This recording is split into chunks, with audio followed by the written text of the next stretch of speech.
Saudara, tentang keluarga, saya percaya semua kita pasti punya cita-cita, punya kerinduan, punya impian, punya target, punya keinginan yang luar biasa untuk keluarga kita. Karena tidak ada orang yang menikah tanpa menginginkan hal-hal itu. Masih pada konsep apa yang Tuhan pikirkan tentang keluarga, mengapa dia membentuk keluarga, ada apa dalam keluarga itu.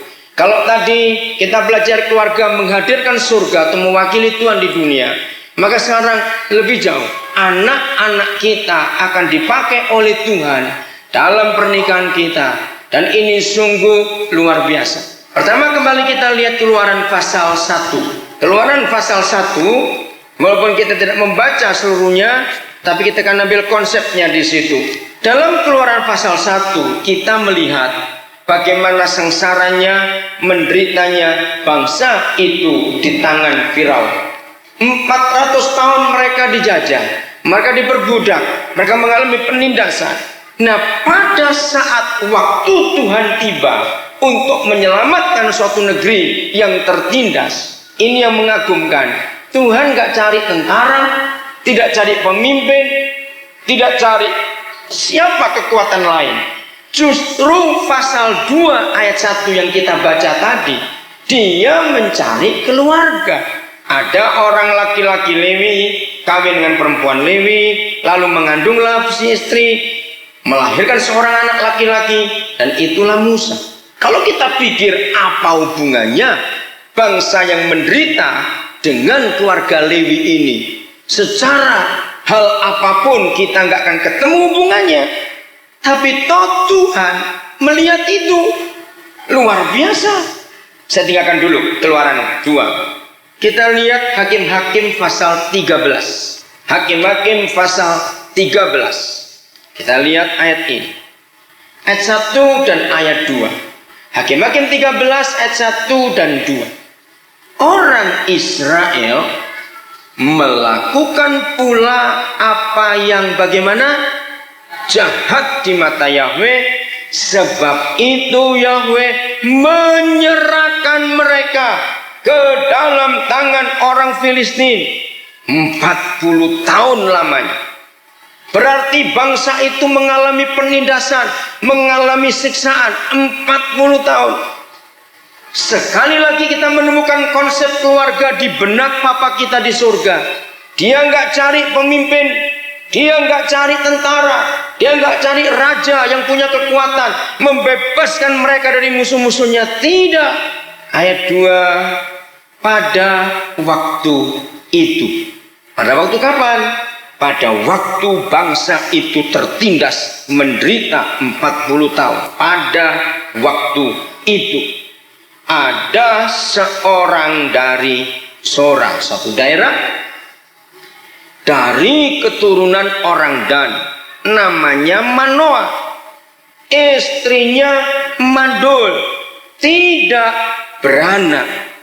Coba kita renungkan, apa hubungannya bangsa yang menderita sekian puluh tahun, lalu yang dimunculkan keluarga mandul?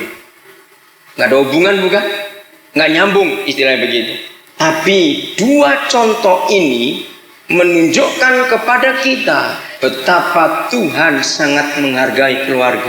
Ternyata seluruh rencana keselamatan yang Tuhan sediakan, yang Tuhan tetapkan untuk dunia, tidak akan berhasil tanpa keluarga.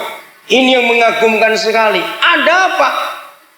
Sehingga di tengah kerusakan yang ada, Tuhan cari keluarga.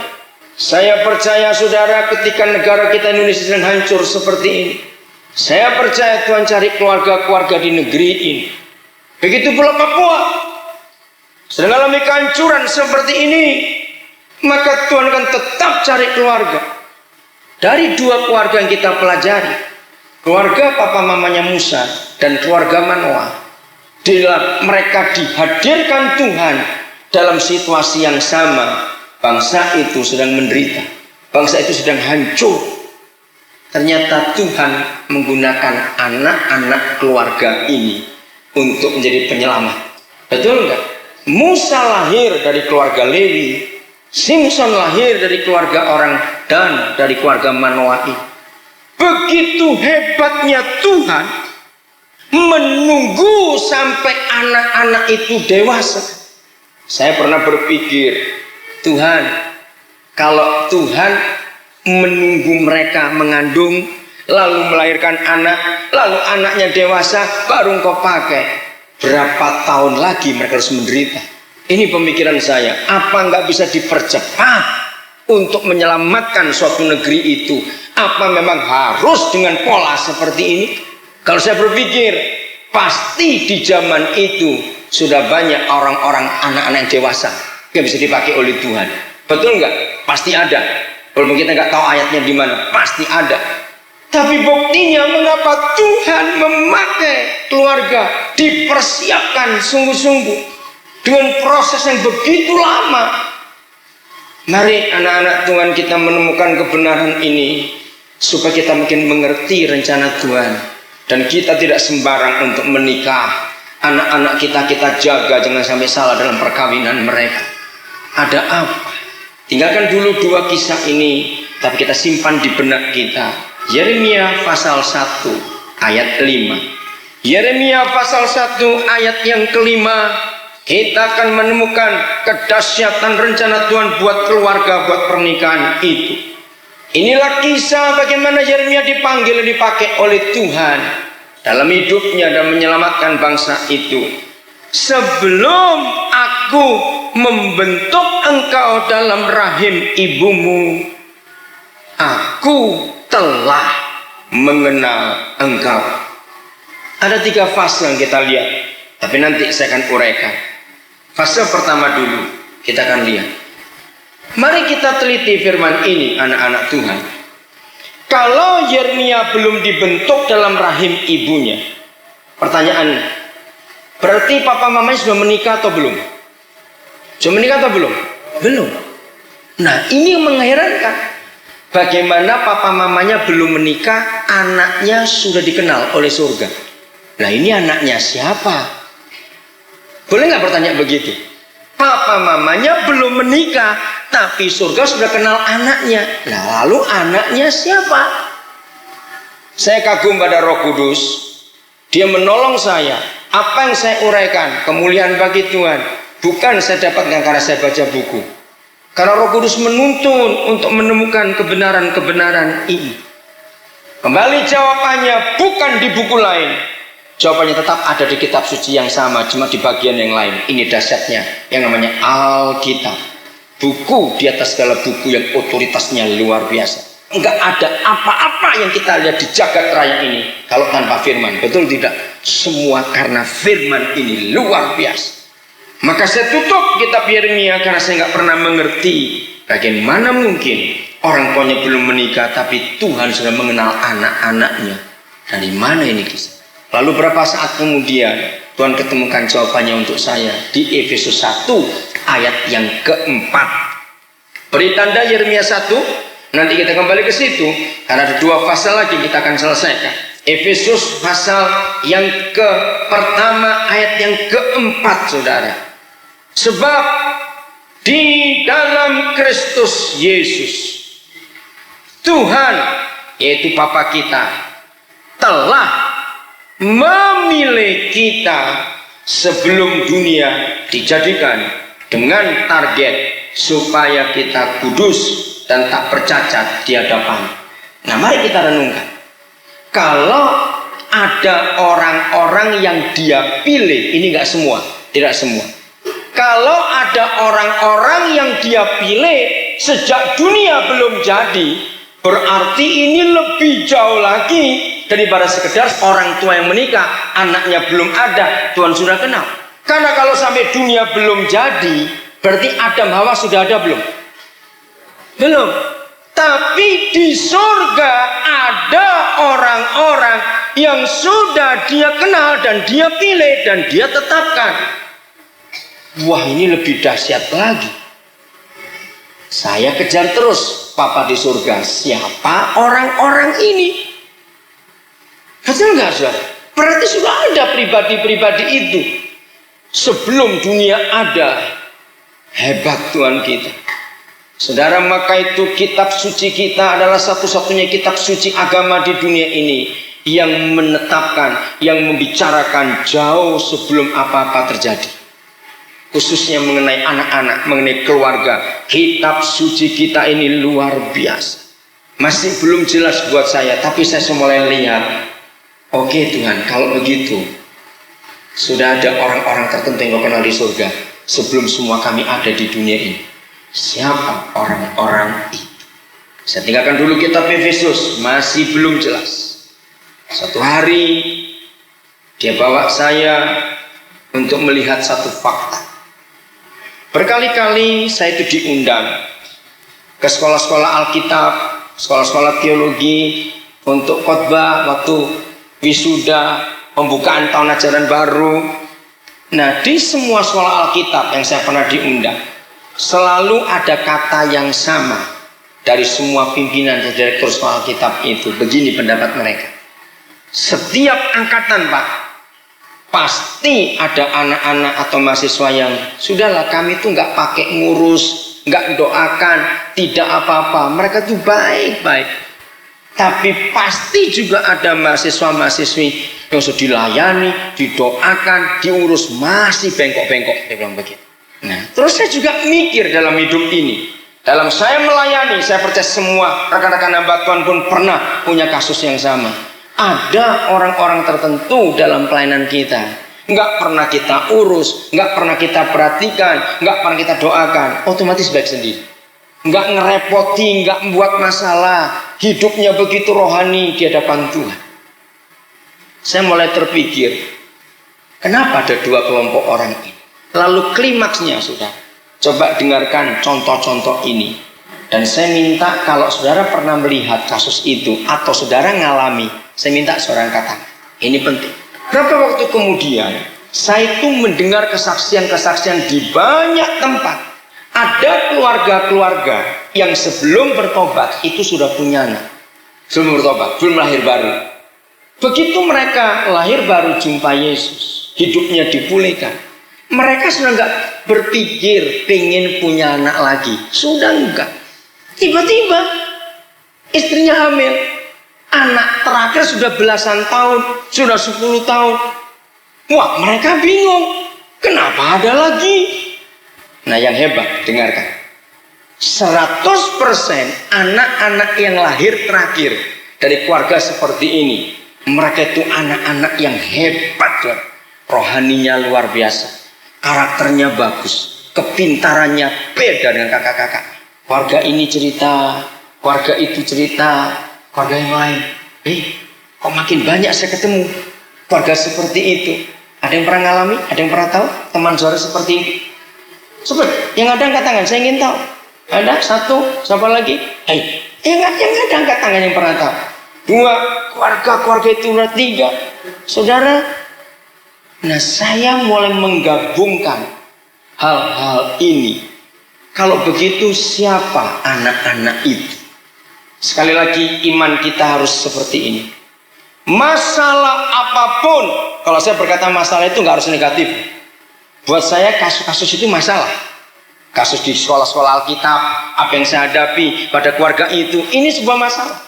Maka itu milikilah iman anak-anak Tuhan. Apapun kasus atau masalah dalam kehidupan kita, baik rumah tangga, baik bisnis, baik pendidikan, baik itu gereja atau apa saja, milikilah iman. Alkitab tetap jawaban untuk semuanya itu. Amin. Nah, saya beriman seperti itu. Maka itu saya menghadapi kasus masalah apa saja, saya nggak pernah pusing. Saya tahu jawabannya ada di salah satu ayat di ribuan ayat ini. Cuma saya belum tahu yang mana. Maka saya mulai cari. Tuhan beri saya jawaban. Mana jawaban itu? Maka Yohanes 1, saudara, ayat yang ke-13 itu jawabannya. Yohanes 1 ayat yang ke-13. Kita menemukan kebenaran yang dahsyat ini. Yang 13. Dan ini caranya kita gunakan juga Alkitab terjemahan bahasa yang lain supaya kita makin kuat untuk mengertinya. Orang-orang. Nah, berarti jumlahnya jamak, bukan? Orang-orang yang diperanakan bukan dari darah atau dari daging, bukan pula secara jasmani oleh keinginan seorang laki-laki, melainkan yang dilahirkan dari Tuhan. Nah, kalau hanya orang satu saja, saya tidak ragu-ragu, itu pasti Tuhan Yesus. Karena pasal 1 Injil Yohanes ini bicara tentang Tuhan Yesus. Tetapi masalahnya ini jamak. Orang-orang lebih dari satu. Nah, saya berpikir, mana sih ada orang yang diperanakan karena dua hal itu? Bukan karena hawa nafsu, bukan karena keinginan seorang laki-laki, dan bukan karena darah daging. Sulit saya mengerti ini. Tapi ini jamak. Teman-teman saya yang ahli bahasa Yunani Perjanjian Baru, saya tanya, betul itu jamak. Lalu siapa orang-orang ini? Nah, mari kita lihat contoh ketiga tadi yang saya ungkapkan. Berarti anak-anak yang lahir terakhir dari satu keluarga yang sebelum lahir baru sudah punya anak-anak. Berarti orang tuanya merencanakan enggak untuk punya anak lagi? Merencanakan enggak? Tidak. Berarti anak itu lahir bukan keinginan dan hawa nafsu suaminya atau laki-laki atau bapak. Waktu suami istri itu berhubungan seks secara normal, kan memang suami istri, mereka enggak merencanakan untuk punya anak lagi. Ketika tidak ada keinginan hawa nafsu di situ, waktu Tuhan datang, Tuhan memberkati, ada anak lagi di situ. Saya merinding betul lihat ini. Lalu saya hubungkan kembali dengan Tuhan hadir di tempat tidur suami istri. Saya nggak puas hanya dengan mengetahui itu takhta surga ada di dunia itu di tempat tidur suami istri. Saya nggak puas. Saya cari lagi, Tuhan, di samping engkau bertakhta di tempat tidur kami suami istri, apalagi yang kau kerjakan? Saudara, suatu hari saya baca buku tentang proses jadinya seorang manusia. Ini buku umum, bukan buku rohani. Luar biasa. Saya akan uraikan dengan ilmu pengetahuan yang namanya bayi tabung. Saudara, bayi tabung itu prosesnya begini. Ada kelemahan di dalam kandungan seorang istri sehingga nggak bisa membuahi dengan baik, atau ada kelemahan pada sperma seorang suami sehingga nggak bisa membuahi dengan baik. Maka ahli-ahli genetika menemukan cara, dan itu hebat sekali penemuan bayi tabung ini, yaitu pembuahan tidak dilakukan karena hubungan seks, tetapi sperma suami diambil duluan, sel telur istri diambil duluan, lalu para ahli ini memilih. Nah, di sini saya mulai terbuka. Saudara, secara ilmu pengetahuan, setiap kali suami melakukan hubungan seks, maka sperma yang dikeluarkan secara normal tanpa ada gangguan apa-apa, itu jumlahnya ini sungguh-sungguh luar biasa. Minimal itu 250 juta ekor sperma sekali seorang suami berhubungan seks. Saudara bisa bayangkan dari 250 juta ekor sperma itu secara alamiah hanya satu yang dapat penentuan untuk membuahi sel telur. Hebat sekali Tuhan kita. Nah, para ahli genetika ketika sudah mendapatkan sperma yang sekian ratus juta jumlahnya dari seorang suami, maka mereka itu memilih. Ini yang saya kagum ilmu pengetahuan itu. Mereka bisa memilih dari ratusan juta sperma itu minimal 3 sperma yang sudah diteliti kromosom dan DNA-nya, yang paling sehat, yang paling bagus. Itu hebatnya ilmu genetika ini, saya kagum belajar itu. Maka itu dari sini dunia kedokteran bisa menentukan pengen anak laki atau perempuan. Karena dari kromosom dan DNA itu bisa diketahui. Bahkan dari situ bisa diketahui ini belum pembuahan. nanti yang sperma ini anaknya cacat atau tidak. Kalau sperma ini ada benih kanker atau tidak. Mata nggak lihat, tapi ilmu pengetahuan luar biasa. Maka sperma yang jelek-jelek otomatis dibuang oleh para ahli itu. Begitu dapat 3. Nah, untuk sel telur nggak usah diperiksa apa-apa, sebab di dalam sel telur tidak akan mempengaruhi kehidupan hanya dari laki-laki. Ini hebatnya Tuhan kita. Lalu dokter mengambil 3 sel telur atau mau lebih, terserah. Jadi ditanya nanti, kalau memang hasil pembuahan itu bukan tabung, istilah saja tabung, tapi dalam sebuah piring saja. Itu hebatnya ilmu pengetahuan. Lalu setelah dibuahi bisa jadi 3, bisa jadi 6, bisa jadi 8, terserah. Nah, lalu pasangan ditanya, kamu mau kembar berapa? Kalau mau kembar 3 tinggal 4, gampang. Nah, tapi ini jadi kejahatan, saudara. Kalau mereka cuma milih 1, maka sisanya dibuang. Ini sudah penguburan kandungan. Sebab begitu sel telur dibuahi, itu sudah nyawa dan itu hidup. Nah, ini yang Tuhan tidak setuju dalam proses bayi tabung. Saya hanya cerita kehebatannya saja. Cepos yang kemarin dulu, ya, itu memuat di Amerika lahir anak kembar 5.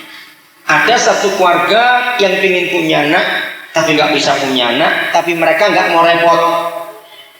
Mereka proses bayi tabung, tapi bayinya dikandung orang lain. Dan di Amerika sudah ada orang nyewakan kandungan. Ini memang ngeri teknologi itu, saudara. Nyewakan kandungan. Lahirlah 5 anak kembar milik satu keluarga lain. Dan ini dibayar. Di Amerika boleh hal seperti itu. Dari konsep itu, saudara, saya menemukan ayat 13 Yohanes 1. Dengar. Kalau seorang dokter bisa memilih sperma mana yang terbaik, saya tanya, Tuhan bisa nggak memilih? Sangat bisa, karena Dia yang buat itu. Jadi sekarang saya makin tahu mengapa Tuhan Yesus ada di tempat tidur suami istri. Wah, luar biasa. Ketika suami istri melakukan hubungan seks, Tuhan Yesus memberkati dan menjaga di situ.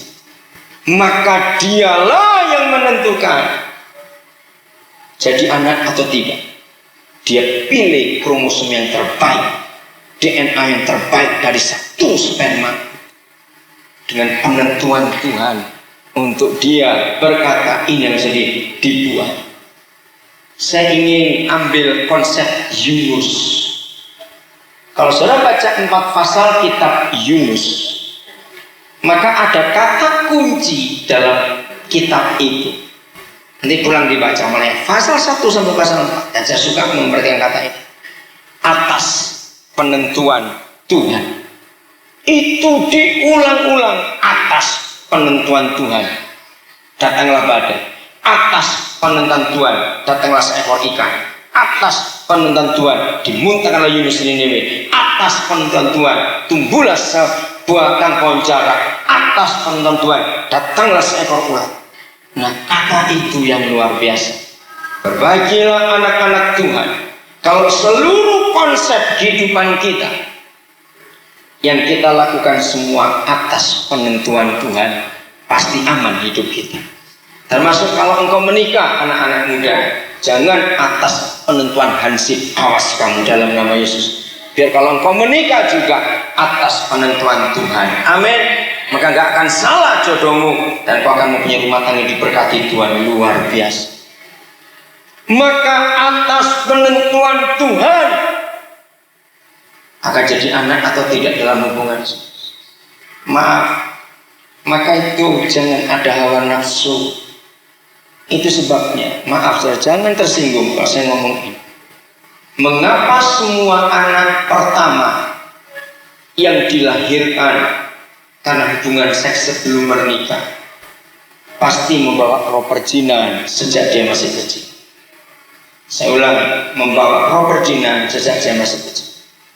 Februari yang lalu Gereja-gereja di Kaimana mengundang kami untuk berseminar keluarga juga. Dalam satu diskusi, seorang ibu membawa anaknya umur 4 tahun. Anak umur 4 tahun. Bukan anak dia, itu anak saudara. Diasuh oleh ibu. Kami bahas masalah bagaimana proses pembuahan dalam kandungan. Nah, anak umur 4 tahun ini, dia sampai malu kalau mengajak anak ini pergi kemana saja. Karena kalau dia ketemu anak laki yang seumur dia juga, maaf saudara, ini anak umur 4 tahun bisa meragakan orang hubungan seks. 4 tahun. Nah, buat saya langsung tahu. Maaf ibu gak usah cerita, saya pasti tahu. Pasti ini anak hasil hubungan gelap atau hasil hubungan pacaran. Betul Pak. Maka itu dikasih ke saya. Nah, ini rohnya. Roh perjinan masuk ketika dua orang itu berhubungan seks tanpa kekudusan. Dan ini yang terjadi di generasi kita.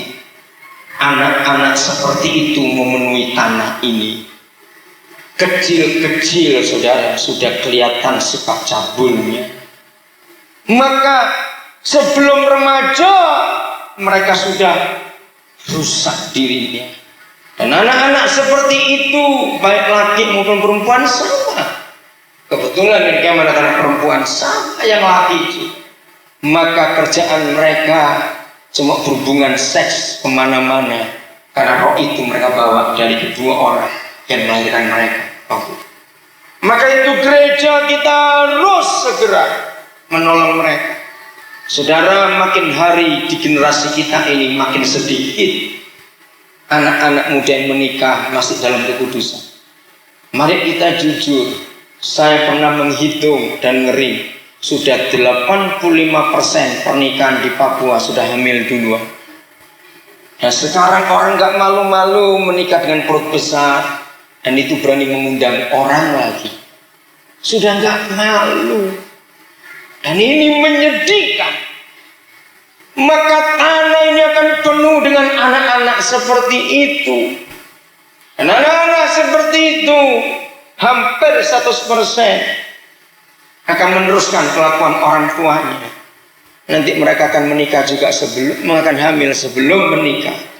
Dan terus berlanjut. Maka itu kalau gereja tidak memutuskan lingkaran setan ini dengan kebenaran, yaitu firman Tuhan yang tegas, maka sampai kapanpun juga terjadi hal ini. Jadi kalau Yohanes 1:13 mengatakan orang-orang diperanakan bukan karena darah daging dan hawa nafsu, tapi karena Tuhan, maka sebaliknya anak-anak diperanakan karena hawa nafsu dan karena kedagingan, pasti akan melahirkan anak-anak yang penuh kedagingan juga sejak masih kecil. Kasihan, mereka nggak berdosa. Jangan salahkan anak-anak itu. Anak-anak itu sama sekali tidak berdosa. Yang berdosa adalah bapak ibunya itu. Jangan salahkan anak-anak itu. Lalu bagaimana caranya? Panggil orang tuanya, bawa anak itu mumpung masih kecil. Lepaskan roh perjinan, roh percabulan dalam diri anak-anak itu sejak masih kecil. Dan itu doanya nggak cukup sekali 2 kali. Setiap kali kita lihat kelakuan itu muncul, cepat doakan lagi. Tuhan, kami cabut roh ini. Kami buang sikap perjinan percabulan ini. Orang tuanya harus minta ampun dan bertobat sungguh-sungguh, mengaku salah karena ada anak ini sebelum menikah. Maka itu dalam agama Kristen, dengarkan, adalah satu-satunya agama di dunia. Lagi sekali, Kristen adalah satu-satunya agama di dunia ini, saudara, yang dalam terminologi atau istilah pernikahannya tidak dimiliki oleh agama-agama lain. Ada 3 kata, dan 1 kata itu paling penting: peneguhan, pemberkatan, nikah kudus. Kata peneguhan, pemberkatan, kata peneguhan udah nggak pernah dipakai. Tahun-tahun 70-an gereja masih menggunakan 3 kali. Karena tidak bisa diberkati sebelum diteguhkan. Nah, peneguhan terjadi setelah seorang gembala meneliti pasangan ini. Diteguhkan di depan jemaat, setelah mengucapkan janji semua, setelah mereka teguh jadi suami istri baru diberkati. Dan ini harus dalam keadaan kudus. Hanya Kristen yang punya terminologi ini. Peneguhan, pemberkatan, nikah kudus. Untuk itu kita jaga diri kita dan keluarga kita dan anak-anak kita. Sebab melahirkan generasi yang luar biasa. Jadi Tuhan masih mengharap ada keluarga-keluarga yang kudus. Sekarang kita kembali ke Yeremia 1 dan Efesus 1 tadi. Jadi rupanya begini, di surga sudah ada banyak pribadi-pribadi khusus yang dalam penentuan Tuhan, pribadi-pribadi itu akan lahir pada generasi-generasi tertentu.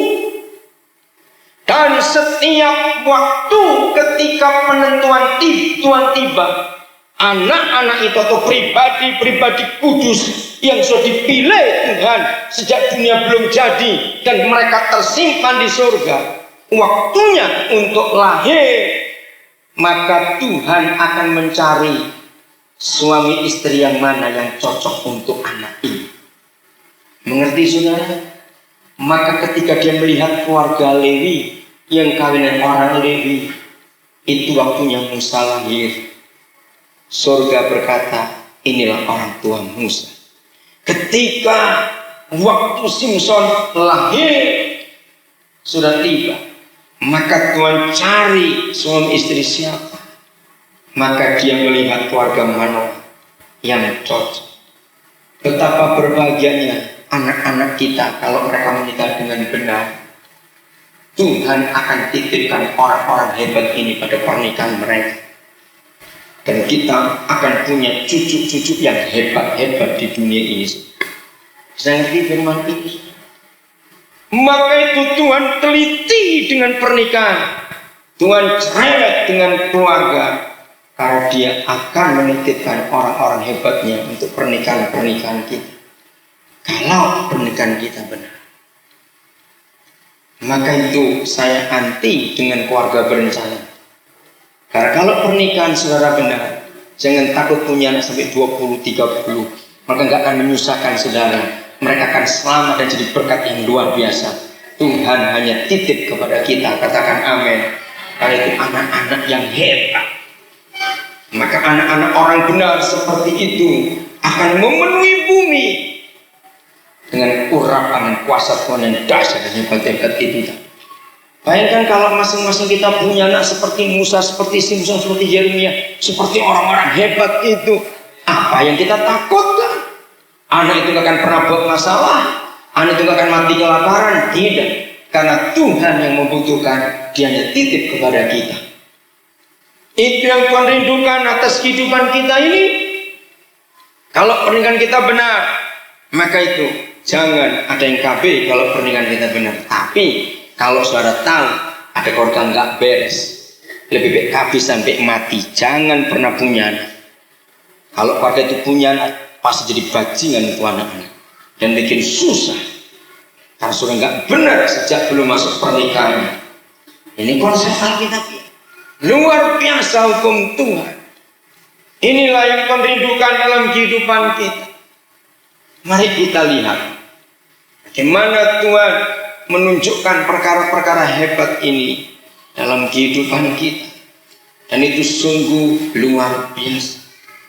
Kita lihat dua contoh di Perjanjian Lama. Pertama Yesaya pasal 48. Yesaya pasal 48. Jangan takut, orang-orang benar akan lahir anak-anak yang luar biasa. Ayat 17 sampai 19. Yesaya 48 ayat 17 sampai 19. Beginilah firman Yahweh penebusmu yang Maha Kudus Tuhan Israel.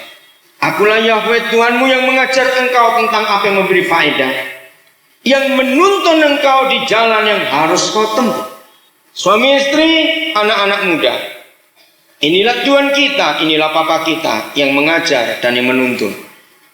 Maka kalau kita mengikuti ajarannya, mengikuti tuntunannya, maka hasilnya ayat 18. Sekiranya engkau memperhatikan perintah-perintah, ajarannya, tuntunannya, itulah perintah-perintahnya. Sekiranya. Jadi Papa tidak memaksa, itu tergantung kita. Kalau kita nurut, hasilnya dahsyat. maka damai sejahteramu akan seperti sungai yang tidak pernah kering, dan kebahagiaanmu akan terus berlimpah seperti gelombang-gelombang laut yang tidak pernah berhenti. Amin, saudara. Maka kita suami istri hidup dalam perlindungan sejahtera bahagia yang terus di keluarga kita. Dan ini yang saya kagum. Perhatikan gembala-gembala, hamba-hamba Tuhan. Apa kita berbicara tentang hukum apa saja, saya bisa menemukan. Selalu dia menunjuk, diakhiri dengan satu tujuan. Lihat ayat 19. Siapa yang disebut? Kata pertama siapa? Ayo baca, siapa? Maka keturunanmu. Jadi apapun yang Tuhan buat, selalu dia bicara tentang anak-anak buat kita. Matius 18 nanti saya ingat tadi itu, anak-anak itu penting buat Tuhan. Keluaran 2, Tuhan menunggu anak yang lahir untuk menyelamatkan bangsa itu. Hakim-Hakim 13, Tuhan menunggu anak-anak yang akan menyelamatkan bangsa itu dari keluarga yang benar. Maka kalau kita sejak muda hidup menurut peraturan Tuhan, sejak muda kita hidup taat kepada hukum-hukum perintah-perintahnya, ikuti ajarannya, ikuti tuntunannya, kita membentuk rumah tangga damai sejahtera, maka keturunanmu ini yang luar biasa. Akan seperti apa? Ayo baca, seperti pasir. Maka itu jangan KB. Karena Tuhan ingin kita punya anak-anak seperti pasir banyak. Jangan takut memberi makan mereka. Tuhan yang memelihara mereka. Dia cuma titip kepada kita.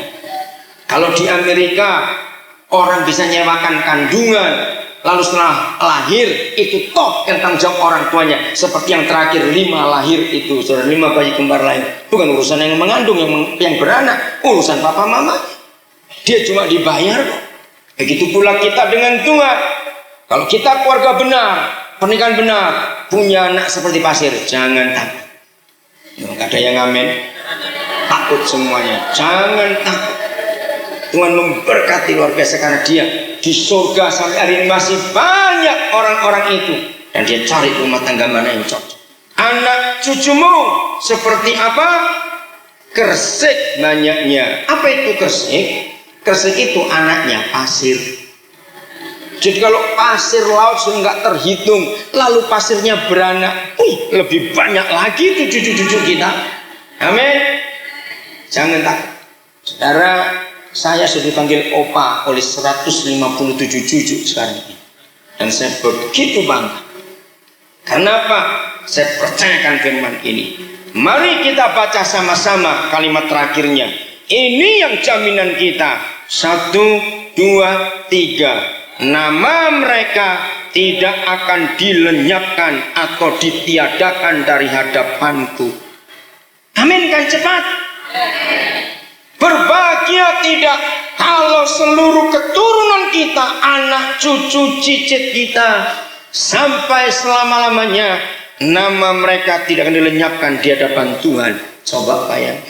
Maka orang-orang tua akan mati dengan tutup mata yang enak sekali. Banyak orang tua nggak bisa merem matinya karena anak-anak jahatnya luar biasa.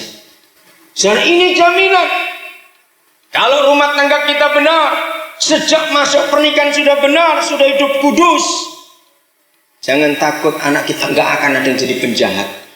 Mereka anak-anak diberkati Tuhan semua. Nah, kalau nama-nama mereka tidak akan ditiadakan atau dilenyapkan dari hadapan. Coba jawab pertanyaan saya. Kira-kira ini orang-orang hebat atau orang-orang biasa saja? Orang hebat.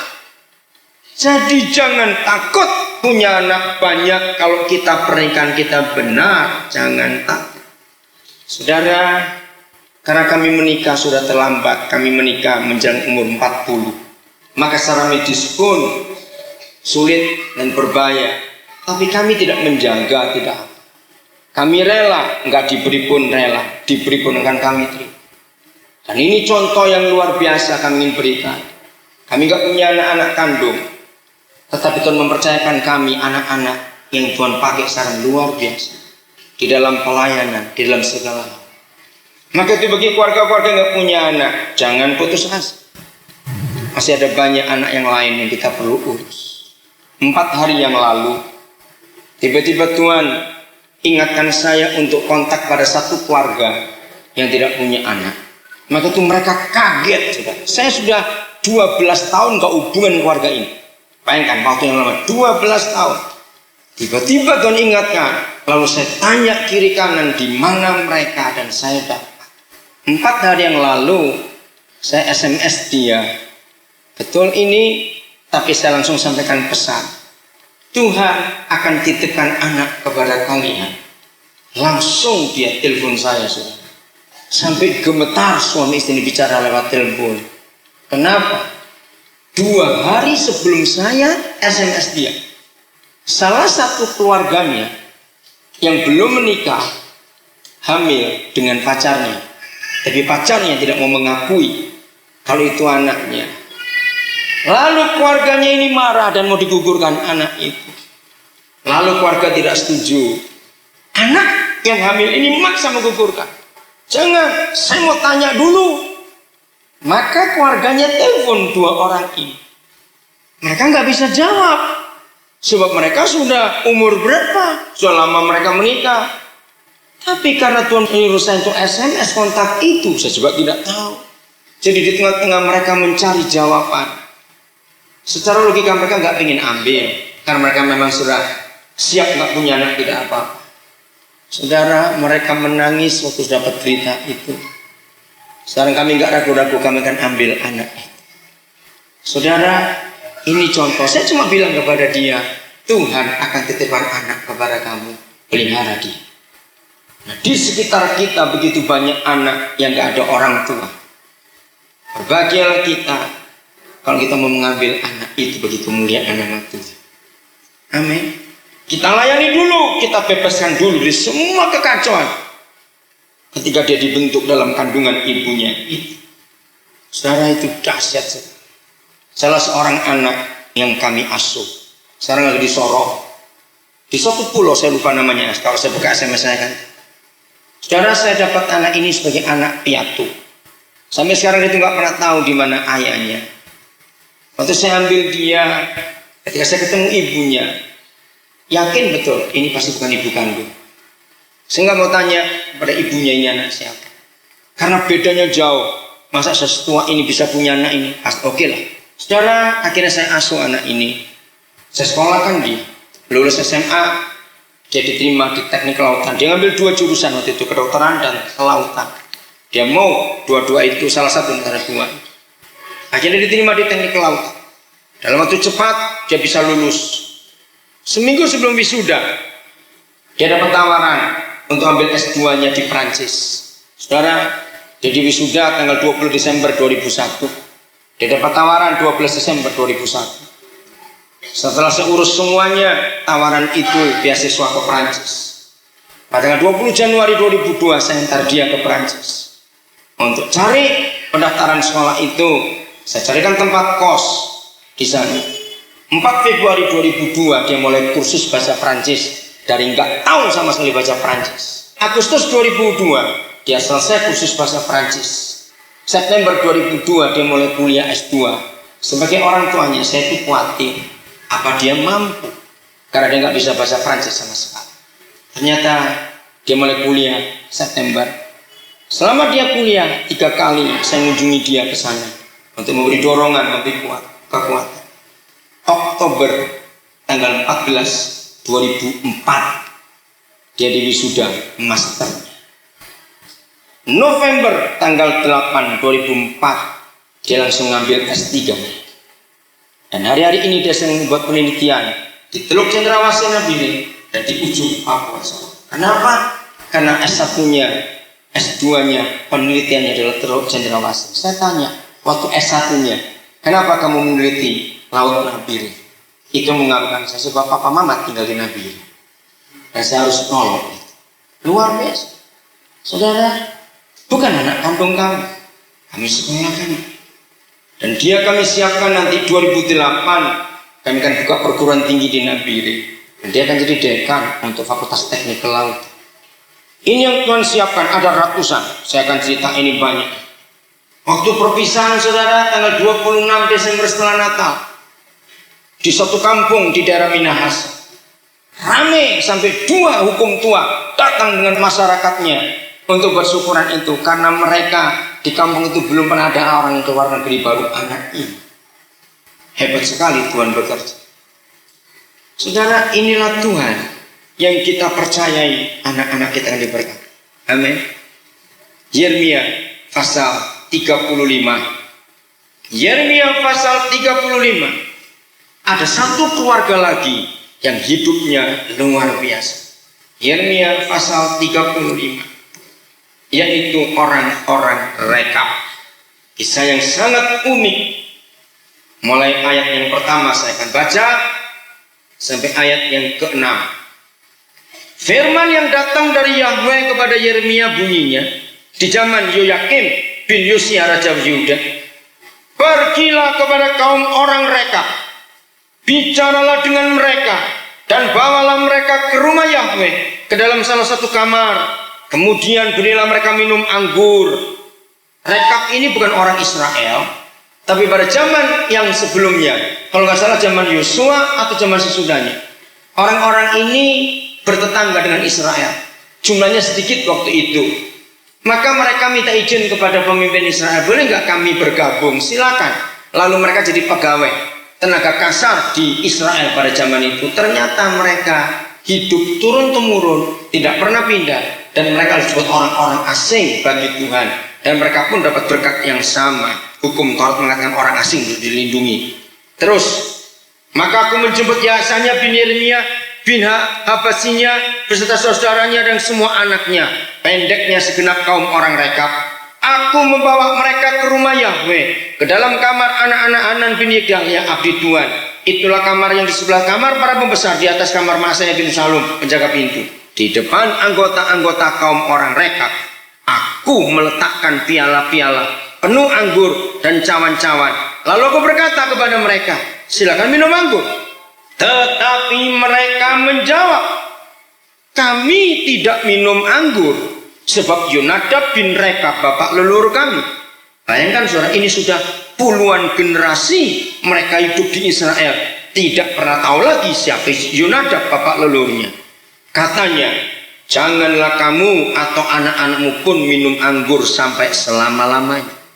Yeremia terpukau melihat keturunan orang Rekab yang begitu taat kepada perintah leluhurnya, jangan minum anggur. Yang menyuruh Yeremia, nabi yang masih diurapi, dibawa ke rumah Tuhan, bukan ke bar, bukan kemana-mana, tapi generasi mereka bisa menolak perintah Tuhan, saudara. Maka itu ini keluarga yang diberkati Tuhan luar biasa. Maka itu kalau kita suami-suami, ayah-ayah, ibu-ibu, kita bisa mendidik anak-anak kita karena kita takut dan taat kepada Tuhan, maka anak-anak kita pun akan jadi berkat yang luar biasa kepada orang-orang di sekitar kita. Sampai kita mati, sudah berpuluh-puluh tahun kita mati, tetapi anak cucu kita masih memegang firman yang kita pernah sampaikan kepada mereka, dan diteruskan turun-temurun. Mereka nggak pernah lupa pesan-pesan kita. Dengar keluarga-keluarga, inilah kerinduan Tuhan pada sebuah keluarga, di mana keluarga akan dipakai Tuhan anak keturunannya untuk selama-lamanya akan ada di hadapan Tuhan. Amin. Kalau kita sebagai keluarga-keluarga hidup dalam kebenaran ini, dahsyat saudara. Pikirkan anak-anak muda yang belum menikah. Dan nanti kalau kau menikah, kau punya keturunan, hidupmu benar, lalu anak-anak cucumu akan memperhatikan apa yang kau pernah katakan. Sampai kita mati, sudah puluhan tahun, sudah bergenerasi kita mati, ternyata cucu cicit terus ke bawah, mereka tetap memegang firman yang kita pernah sampaikan. Luar biasa. Kalau keluarga orang Rekab yang bukan Israel, bukan Yahudi, bisa memegang perintah leluhurnya sekuat itu, maka seharusnya keluarga Kristen pun lebih bisa. Amin. Karena jaminannya adalah Tuhan sendiri. Langsung ayat 18. Setelah Tuhan melihat ketaatan orang Reka, tetapi berkata Yeremia kepada kaum orang Reka, apa kata Tuhan? Beginilah firman Yahweh semesta alam, Tuhan Israel. Oleh karena kamu telah mendengarkan perintah Yonadab bapak leluhurmu, telah berpegang pada segala perintahnya, dan telah melakukan tepat seperti yang diperintahkannya kepadamu, maka beginilah firman Yahweh semesta alam, Tuhan Israel. Keturunan Yonadab bin Rekab takkan terputus melayani aku sepanjang masa. Amin kan? Kalau kita keluarga benar, lalu surga menjamin kita, maka seluruh keturunan kita akan tetap melayani Tuhan. Nggak pernah habis, nggak pernah terputus. Berarti anak cucu kita diberkati Tuhan luar biasa. Tidak ada Tuhan sehebat Tuhan kita di seluruh dunia ini yang begitu teliti masalah keluarga. Maka sudah saya menemukan kebenaran ini. Untuk ayat 19 ini, maka masing-masing kita keluarga-keluarga boleh memasukkan nama kita ke ayat ini. Misalnya begini, saya baca ayat 19. Maka kalau keluarga-keluarga kita keluarga benar, maka beginilah firman Yahweh semesta alam, Tuhan Israel. Keturunan Kristian Waro takkan terputus melayani aku sepanjang masa. Mari semua orang hari ini, termasuk anak-anak muda yang belum menikah, maka itu dengarkan putri-putri Sion. Satu-satunya syarat siapa boleh jadi suamimu nanti, jangan melihat persyaratan secara status sosial, kekayaan, tapi para putri Sion harus memilih laki-laki yang takut akan Tuhan. Maka akan berbahagia pernikahanmu dan berbahagia anak keturunanmu. Maka mari semua kita sebut nama kita yang sudah menikah, sebut nama suami, masukkan ke ayat ini bahwa kalau kita keluarga benar, hidup takut akan Tuhan, maka sampai kapanpun kita sudah lama mati, maka anak-anak kita tetap akan diberkati oleh Tuhan. Sudah siap baca? Boleh? 1, 2, 3. Maka beginilah firman Yahweh semesta alam, Tuhan Israel. Keturunan Daniel Alexander takkan terputus melayani aku sepanjang masa. Amin. Pada yang diam saja bengong. Kenapa? Kenapa ibu bengong? Nggak mau membaca ayat ini? Ada yang bengong di situ, diam. Ayo semuanya mengulangi. Setuju? Baca dengan kuat nama kita sebut, termasuk yang belum menikah. Jadi sebutkan nama.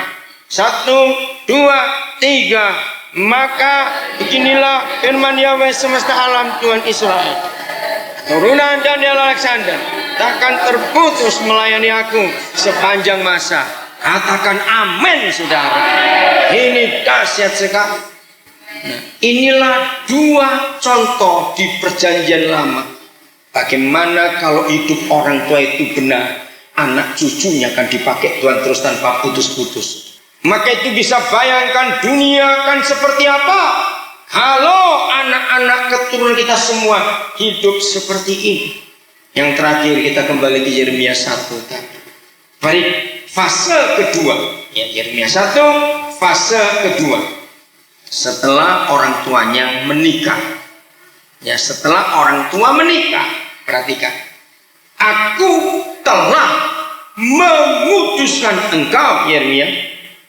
Ini setelah menikah, ya. Maaf, sebelum engkau keluar dari kandungan, saya tercepat. Aku telah menguduskan engkau. Jadi setelah papa mama menikah dan anak itu dalam kandungan, maka Tuhan telah menguduskan anak-anak itu yang dalam kandungan. Sekarang saudara, kalau semua anak yang kita kandung itu dikuduskan sejak dalam kandungan, pertanyaannya, kira-kira ini anak-anak buat susah orang tua enggak? Tidak mungkin, karena Tuhan telah mengudus. Ini fase kedua. Fase pertama, mengenal Yeremia sebelum papa mamanya menikah, karena Yeremia sudah ada di surga, tinggal tunggu waktunya. Nomor 2, setelah orang tua menikah, istri hamil, Tuhan menguduskan anak-anak itu dalam kandungan-kandungan itu. Fase ketiga ini yang kasih. Aku telah menetapkan engkau. Saya ingin menggunakan bahasa pemerintahan. Begitu istri melahirkan, maka anak-anak yang dipersiapkan sejak sebelum pernikahan, maka surga memberi SK. Aku telah memberi SK kepadamu menjadi titik. Nah, saya SK-nya tidak akan saya bacakan. Untuk Yeremia jadi nabi, tapi untuk anak-anak kita nggak jadi nabi. Kalau kita menikah dengan benar, anak pertama kita SK-nya apa? Anak kedua SK-nya apa? Anak ketiga SK-nya apa? Anak keempat SK-nya apa? Mana mungkin anak-anak Tuhan merepotkan orang tua. Justru dan SK itu anak itu hidup dalam kebenaran Tuhan yang dahsyat sekali. Tapi wilayah kerja SK itu, kalau SK kan cuma di satu provinsi saja, bukan? Atau satu kabupaten saja. Tapi SK surga, lihat wilayahnya. Di mana? Menjadi nabi di mana? Bagi, ayo baca, bagi siapa? Bangsa-bangsa. Maka itu anak-anak orang benar akan dipakai Tuhan di seluruh dunia ini. Katakan amin. Asal kita beres dalam pernikahan kita. Dan dari 3 fase ini, semuanya kata telah. Aku telah mengenal engkau, aku telah menguduskan engkau, aku telah mengeskakan engkau. Mana mungkin setan akan mengganggu-gugat kalau itu SK surga? Betul tidak, saudara? Anak-anak kita sejak kecil sudah tahu ke arah mana dia pergi. Maka itu dalam kehidupan ini, rumah tangga Kristen, gereja-gereja, mari kita sampaikan kebenaran secara menyeluruh, supaya dari hari ini dan seterusnya semua pernikahan melahirkan anak-anak yang hebat itu tadi. Amin. Dan dunia akan diberkati dengan anak-anak itu. Anak-anak yang tidak punya masalah sejak masih dalam kandungan. Anak yang diberkati oleh Tuhan sangat dahsyat. Maka itu mari kita menyimpan firman ini. Kalau kita sudah gagal, karena kita belum pernah tahu firman ini, jangan sedih. Masih ada cucu-cucu kita nanti. Maka itu mulai hari ini orang-orang tua cerewetlah kepada anak-anak kita. Supaya nggak salah menikah. Betul? Yang salah biar kita sudah cukup, tapi ke bawah jangan sampai salah lagi. Tuhan memberkati saudara. Mari kita menghampiri dia. Saudara, tentang keluarga, saya percaya semua kita pasti punya cita-cita, punya kerinduan, punya impian, punya target, punya keinginan yang luar biasa untuk keluarga kita. Karena tidak ada orang yang menikah tanpa menginginkan hal-hal itu. Masih pada konsep apa yang Tuhan pikirkan tentang keluarga, mengapa dia membentuk keluarga, ada apa dalam keluarga itu. Kalau tadi kita belajar keluarga menghadirkan surga atau mewakili Tuhan di dunia, maka sekarang lebih jauh, anak-anak kita akan dipakai oleh Tuhan dalam pernikahan kita. Dan ini sungguh luar biasa. Pertama kembali kita lihat Keluaran pasal 1. Keluaran pasal 1, walaupun kita tidak